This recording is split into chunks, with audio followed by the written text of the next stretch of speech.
নমস্কার, সবাইকে বং হেসেলে সাদর আমন্ত্রণ। আজ আমি কাঁচা কুমড়ো দিয়ে কাঁচা আমের একটা চাটনি তৈরি করেছি। চাটনিটা তো খেতে খুবই ভালো হয়, অনেকটা জেলি বা আচারের মতো হয়, যার জন্য চাটনিটা অনেক দিন ফ্রিজে রেখে দেওয়া যায়। কাঁচা কুমড়ো ছাড়াও কিন্তু পাকা কুমড়ো দিয়েও এই চাটনিটা ভালো হয়। রান্নাটাও আমি আমার মার কাছ থেকে শিখেছি। প্রতি বছর কাঁচা আমের সময় এই চাটনিটা আমাদের বাড়ি অবশ্যই হয়। ভাতের সাথে বা ফ্রাইড রাইস, রুটি, লুচি, পরোটা সব কিছুর সাথেই এই চাটনিটা খাওয়া যায়, এমনকি খালি খালিও খেতে ভালো লাগে। আপনারা এইভাবে চাটনিটা তৈরি করে খেয়ে দেখুন একবার, খুব ভালো লাগবে। এখন আমি আপনাদের দেখাবো কিভাবে আমি এই চাটনিটা তৈরি করলাম। আমি চাটনিটা করব বলে দেখুন, প্রায় সমপরিমাণে আমি কাঁচা আম আর কাঁচা কুমড়ো কেটে নিয়েছি। এই কুমড়োগুলো কিন্তু খুব বেশি পাকা না, কাঁচা এবং মাচার কুমড়ো। এই কুমড়োগুলো খেতে খুব ভালো হয়। আর 4টে মাঝারি সাইজের আম নিয়েছি, কাঁচা আম। এই আম আর কুমড়ো দিয়ে আমি চাটনিটা করব। এখন আম প্রায় ম্যাচিওর্ড হয়ে এসছে, একটু কষ্ট করেই কাটতে হয়। এইভাবে কেটেছি দেখুন, আগে 4 ভাগ করেছি, তারপর সেই ভাগগুলো আবার আড়াআড়িভাবে আরও একটা করে টুকরো করেছি। একটা আমকে 8 টুকরো করেছি। আম এখন পাকার টাইম হয়ে এসেছে বলে আম কিন্তু ভালো সেদ্ধ হতে চায় না, সেজন্য চাটনিটা করার আগে আমগুলো আমি একটু সেদ্ধ করে নেব। এই আমগুলো সব আম্রপালি আম, কাঁচার সময় খুব টক থাকে, পাকলে তো ভীষণই মিষ্টি হয়। আমাদের গাছেরই আম এগুলো। এখন আমি চাটনিটা রান্না করে দেখাবো। আর চাটনিটা কিন্তু আমি অনেকটা পরিমাণেই করবো, কারণ এই চাটনিটা অনেক দিন পর্যন্ত রেখে দেওয়া যায়, ফ্রিজে রাখলে 1 বছর অবধিও খাওয়া যায়।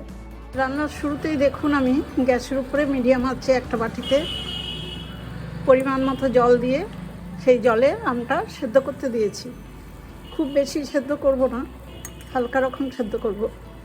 1/2 চামচ লবণ দিলাম, আর খুব অল্প পরিমাণে গুঁড়ো হলুদ। এই হলুদটা দিলে আমের যে কষটা আছে, কালচে ভাবটা কেটে যাবে। আর 2 মিনিট মতো আমটা সেদ্ধ করব, করে একটা স্ট্রেনারে জল ঝরাতে দিয়ে দেবো। আমের টুকরোগুলো হালকা সেদ্ধ করে আমি জল ঝরাতে দিয়েছি। তারপরে একটা কড়াই বসিয়ে সেই কড়াইয়ে 2 চামচ সর্ষের তেল দিয়েছি। তেলটা গরম হয়ে গেছে, এবার আমি ফোড়ন দেব। ফোড়নে 2টো শুকনো লঙ্কা মাঝখান দিয়ে ভেঙে দিয়ে দিলাম। শুকনো লঙ্কাটা ভেজে নিয়েছি। এবার দেখুন 1 চামচ আমি কালো সর্ষে ফোড়নে দেব। লো টু মিডিয়াম আছে, আমি ফোড়নটা কয়েক সেকেন্ড ভেজে নিলাম। এবার এই হাতাটার পেছন দিয়ে সর্ষেগুলো একটু ভেঙে দেব। এতে সর্ষের ফ্লেভারটা আরও ভালো আসবে। কেটে ধুয়ে জল ঝরিয়ে রাখা কুমড়োর টুকরোগুলো আমি এর মধ্যে দিয়ে দেবো।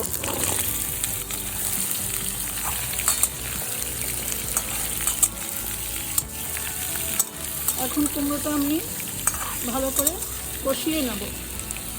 প্রায় 5 মিনিট সময় নিয়ে মিডিয়াম আছে আমি একটু কষিয়ে নিয়েছি বা ভাজা ভাজা করে নিয়েছি। এবার 1 চামচ লবণ দিলাম।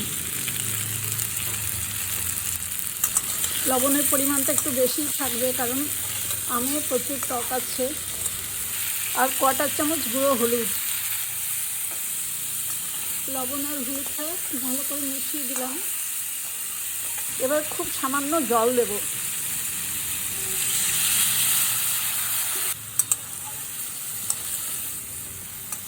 দেখুন খুবই কম দিয়েছি জল, কুমড়োটা একটু সেদ্ধ হওয়ার জন্যই জলটা দিলাম। এবার আঁচটা লো করে দিয়েছি, আমি কুমড়োটা একটু ঢেকে দেবো।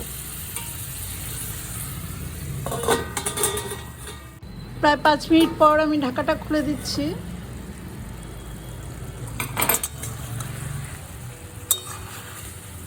লো আছে কুমড়োগুলো দেখুন একদম সেদ্ধ হয়ে গেছে।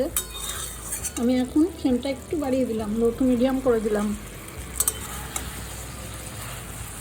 কুমড়োটা আগে সেদ্ধ করে নিলাম, কারণ আম বা টক করলেই কিন্তু আর কুমড়োটা সেদ্ধ হবে না। এই চাটনিটাতে তো কোনো মশলা দেবে না, সেই জন্য আমি একটু সর্ষে বেশি করে দিয়েছি। কুমড়োগুলো ভেঙে পেস্টের মতো করে দিলাম। এবার আম সেদ্ধটা এর মধ্যে দিয়ে দেবো। জল ভালো করে ঝরিয়ে নিয়েছি আমের।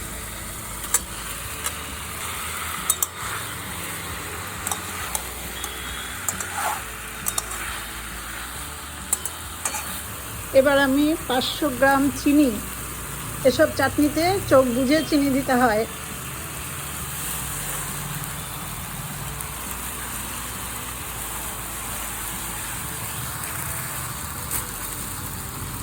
পুরো আলাদা করে 500 গ্রাম ওজন করে রাখা রয়েছে, সেই চিনিটা সবটাই দিয়ে দিলাম।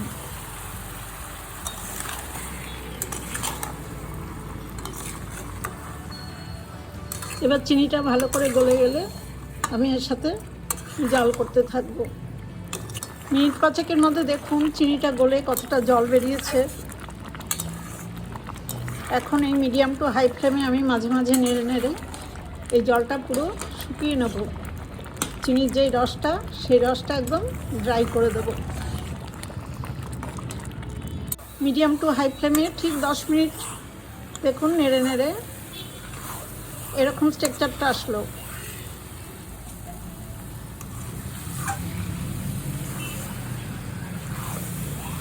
এই জাল করতে করতে যদি না নাড়াচাড়া করা হয় তাহলে কিন্তু চিনি দেওয়া তো নিচটা ধরে যাবে, তখন আর খেতে ভালো লাগবে না।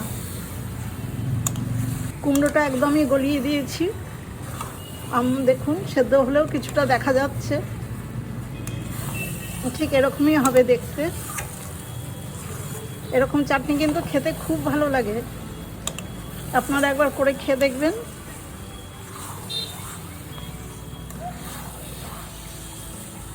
চাটনিটাও হয়ে গেছে, কারণ একটু যে নাড়াচাড়া করে রস মনে হচ্ছে সেটা কিন্তু ঠান্ডা হলে একদমই জমে যাবে। এবার আমি গ্যাসের ফ্লেমটা অফ করে দিয়ে একটা প্লেটে খানিকটা সার্ভ করে দেবো। প্লেটে খানিকটা সার্ভ করে দিয়েছি। এরকম চাটনি একবার আপনারা তৈরি করে খেয়ে দেখুন, খুব ভালো লাগবে।